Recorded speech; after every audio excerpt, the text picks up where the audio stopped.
Well, we have gathered here this afternoon to honor the life and to say goodbye to Peter Nicu.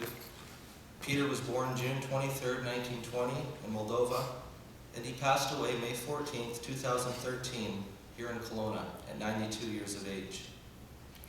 Peter will be greatly missed and lovingly remembered by his good friends Elsie, Kay, Mike, Nadia, Ray, and many others. And we have kind of a special element to the service this morning. Professor Ray Taheri is here, as well as some good friends of Peter's, and so together they're going to bring some tribute. And so I'll invite Professor Ray to come up first. He's going to give a eulogy, and then he's going to invite some of the friends to come and share just a little bit of their heart about who Peter was to them. And then after that, I'm going to give an opportunity, just if any of you would like to share a few words in tribute of Peter's life. This is a small, intimate group here today, and so we can just have the liberty to relax and really honor his life well. And so I'll just leave that with you to think on as these next few moments pass. So I'll invite Professor Ray if you'd come.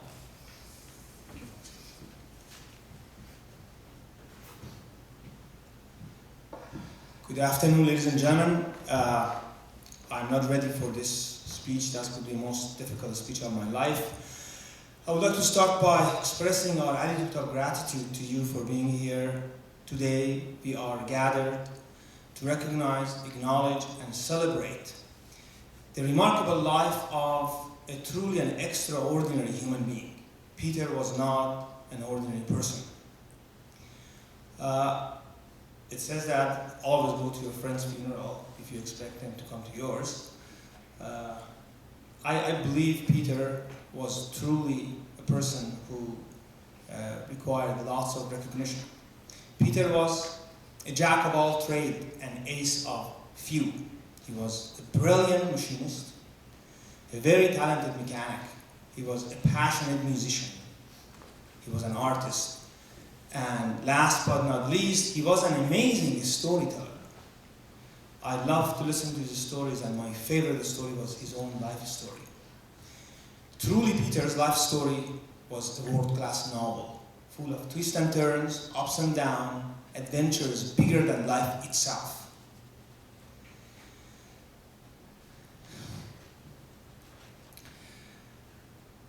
Peter was born on June 23rd, 1920. And that's how his life starts. I believe every single of us, we have our own story, our own novel, we're all our own book, becoming different sizes, shapes, different pages. We have different covers and different content. Some of us, we have short, only a couple of chapters. Some of us, we have long, several chapters, volume, but there is something that we have all in common.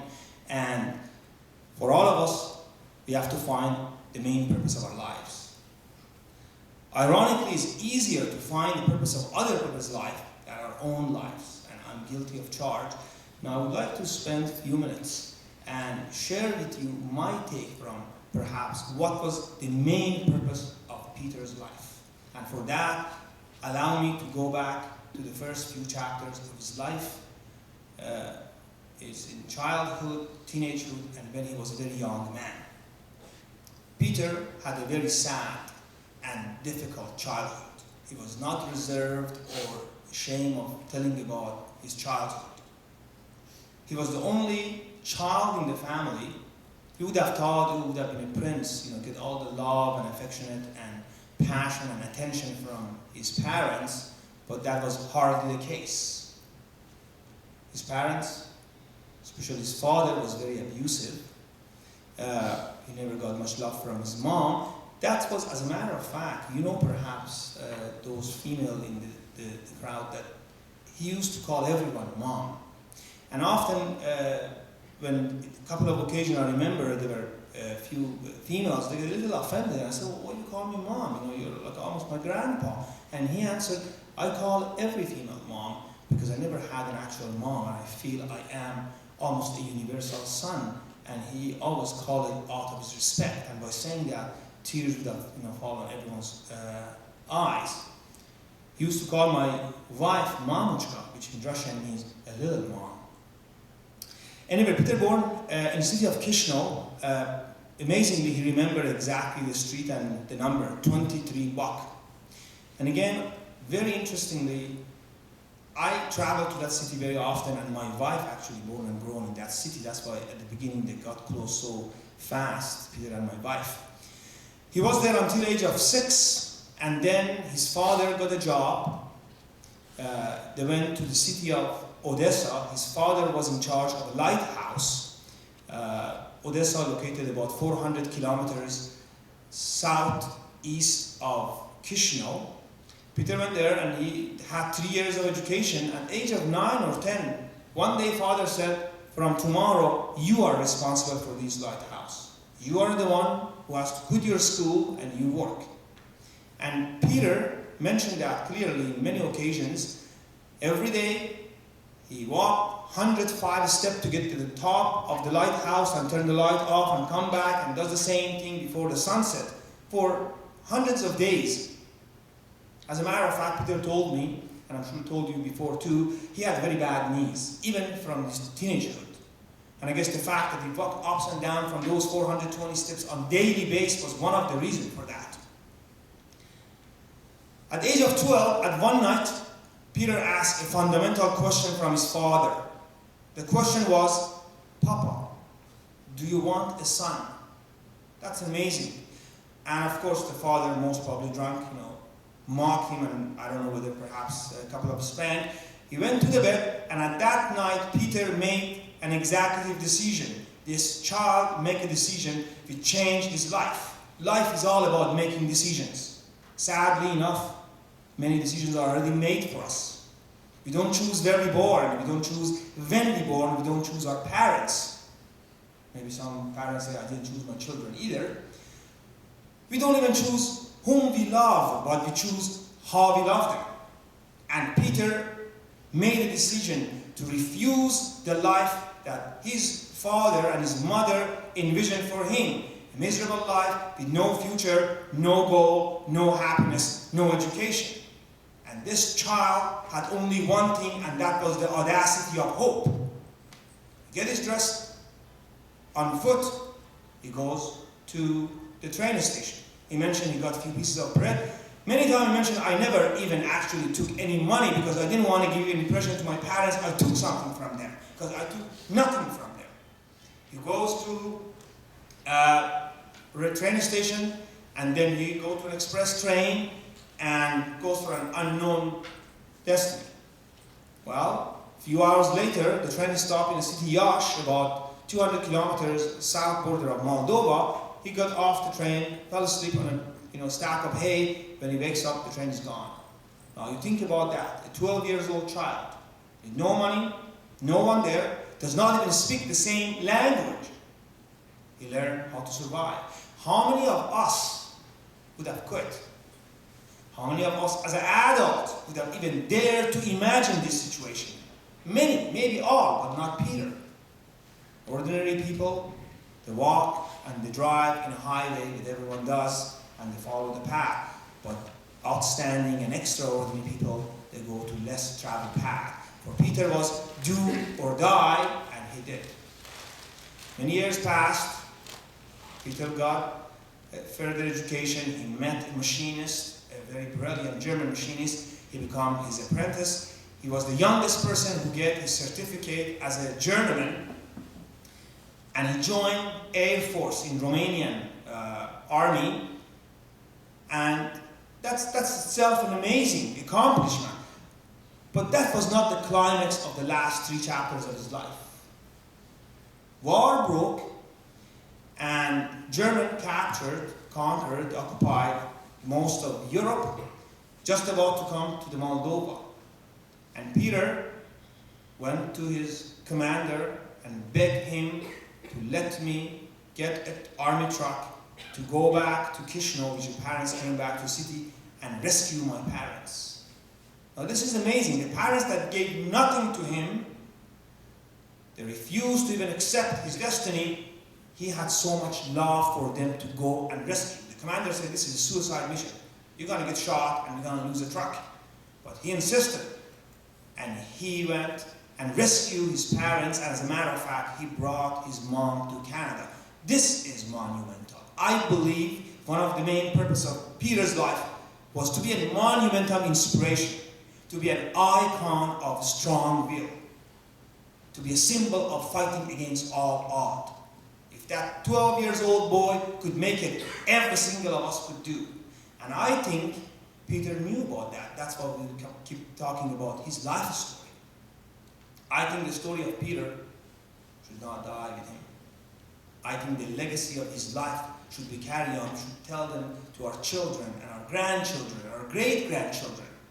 And I personally made this promise to Peter when he was alive, that until I live, I make sure I use everything in my capacity to have your legacy to be alive. And I'm sure I will do that. One last thing to say to Peter is that you are my hero, Peter, and when the right time comes, we will meet again. Thank you very much. Now, at this time, there are other friends that they wish to come. I have to convey the apology from Mike and also my wife, because they're so emotional they can't say a few words, but I would like to thank you on their behalf. Maybe at this time I ask Kay, please kindly to come to podium if you wish to say a few words. Kay, would you like? Maybe later. Okay, later, yeah. Elsie, would you like to come and say a few words?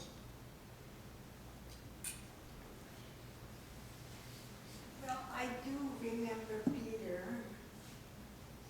He was a very kind, loving man. He did a lot for me, I did for him. And we were friends for very many, many years.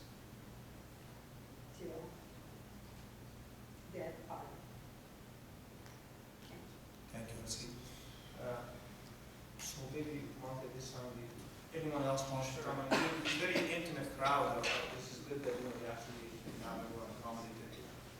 Anyone else wishes to come and say a few words? You're all friends. You know, we're all friends of Peter. Peter touched many people's lives. I actually had the privilege of bringing lots of younger students to Peter, and because I want to inspire them, and many of them are here, and I do appreciate your time and your, actually some of them are from our city, they coming here from Vancouver. Anyone wants to come and say a few words, please. Would you like to come to the mic? Okay, sorry, she's all good. I'll take her down. That's okay. Sorry, it's a little bit.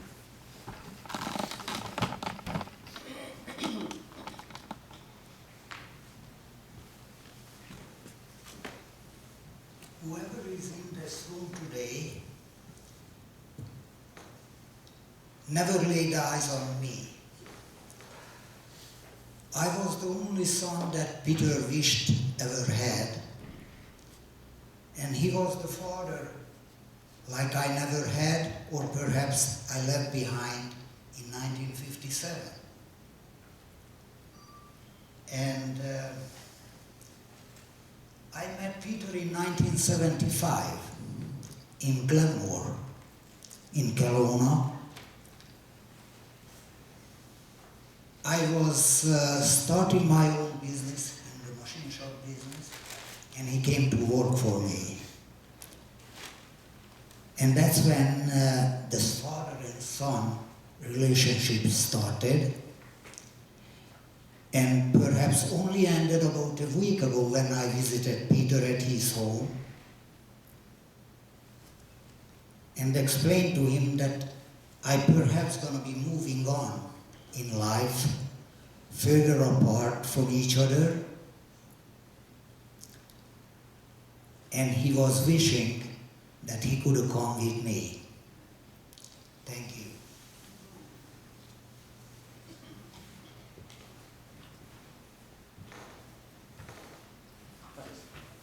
Any others?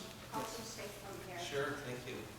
Well, I knew Peter for many years, back when he had happy times with his wife, and he loved to have company. He loved to get together and have happy times.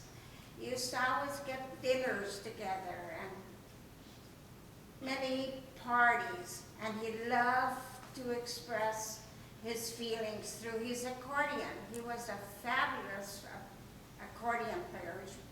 musician.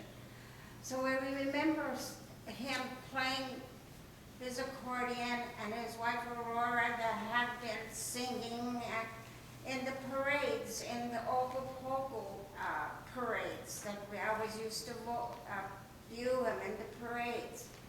And he always wanted to have friendship around him because he had a big heart and he wanted to share it with each one. He used to call when he used to get lonely and he said, come over and visit.